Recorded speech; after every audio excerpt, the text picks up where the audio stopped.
Imagine aprender tudo sobre o TDAH do seu filho com pessoas que têm o transtorno e realmente sabem como lidar. Esse método é passo a passo, mas também exige comprometimento dos pais. E ele já ajudou mais de 3.000 famílias e pode te ajudar também. Se você tem um filho com TDAH, criança ou adolescente, conheça o programa Meu TDAH no primeiro link da descrição. E comecei a usar estratégias nele para essa coisa da regulação emocional.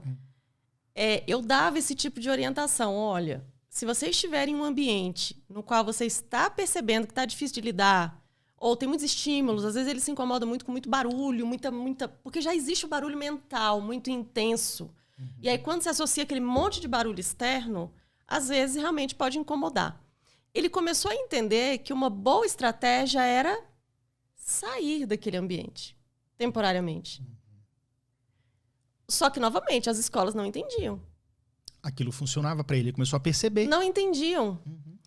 Professores, inclusive, viam muito assim pelo lado pessoal, sabe, Yuri? Como se fosse algo direcionado a ele, enquanto professor. Não está respeitando a minha aula, não está me respeitando, não está... Algo pessoal. E não era nada daquilo. Não era nada daquilo, né? Não era.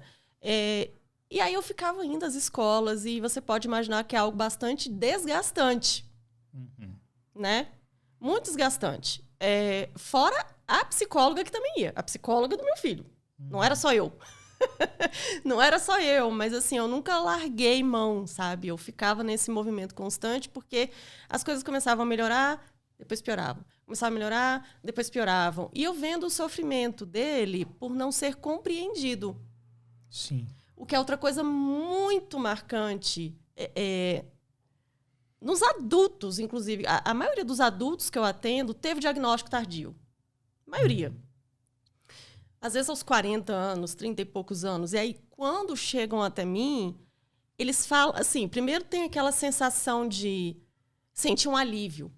Agora eu entendo o que aconteceu a minha vida inteira.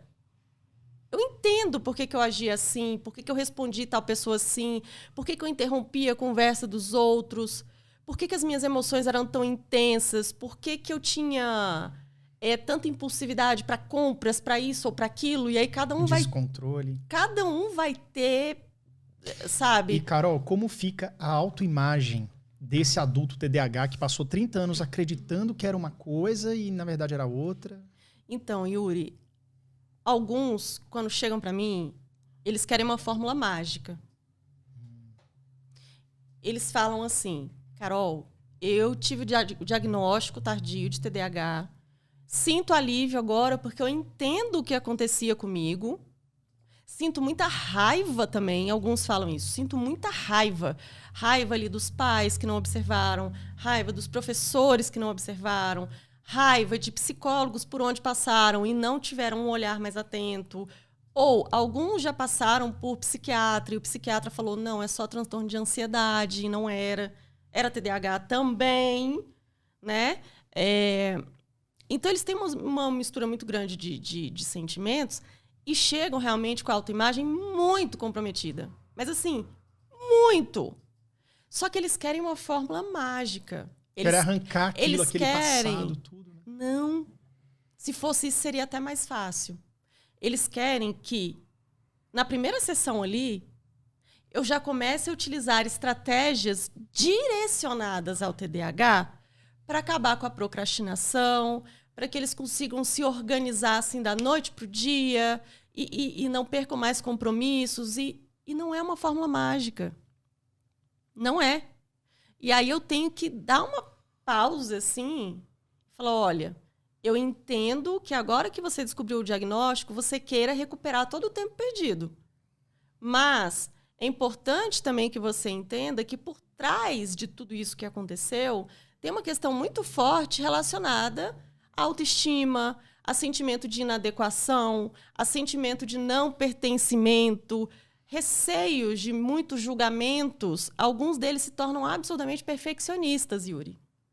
Ele não se dá o direito de errar. Perfeccionismo é exatamente isso. É um trauma. A pessoa faz, às vezes está perfeito aos olhos dos outros. Mas nunca tá bom para ele. Nunca tá bom. Nunca tá bom. E aí vem um medo muito grande de exposição, de e se pensar em tal coisa?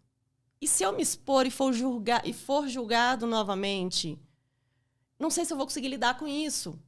Então, sabe? E aí eu falo, olha, vamos, né, assim, direcionar para o que é urgente agora. Você precisa de estratégias, de direcionamento para não procrastinar, para isso, para aquilo. Sim, com toda certeza. Principalmente sendo um adulto que trabalha, né? Tira o seu sustento ali do trabalho. Mas você precisa entender que sem essa outra parte, a parte emocional, essa outra parte vai ficar bem mais difícil de se alcançar. E aí eles respiram assim, sabe, Yuri? Porque nunca ouviram isso de ninguém. É o caminho, né? A luz no fim do túnel. É o caminho. Que eu faço? A pessoa tá igual um doido, assim, girando no seu próprio eixo, sem se entender, sem saber o que precisa ser feito. E aí, quando ele tem essa luz no fim do túnel... Essa paz, cara, veio da iluminação, né? Porque a gente fala assim, a palavra aluno, que é o aprendiz, né? O aluno vem de não tem luz. E aí o professor ilumina o aluno para que ele tenha luz, que é o saber. Só dando um parênteses aqui. Então, quando você é iluminado com uma sabedoria, com um caminho, com um trajeto, isso naturalmente acalma o seu coração e você já começa a vislumbrar um horizonte melhor.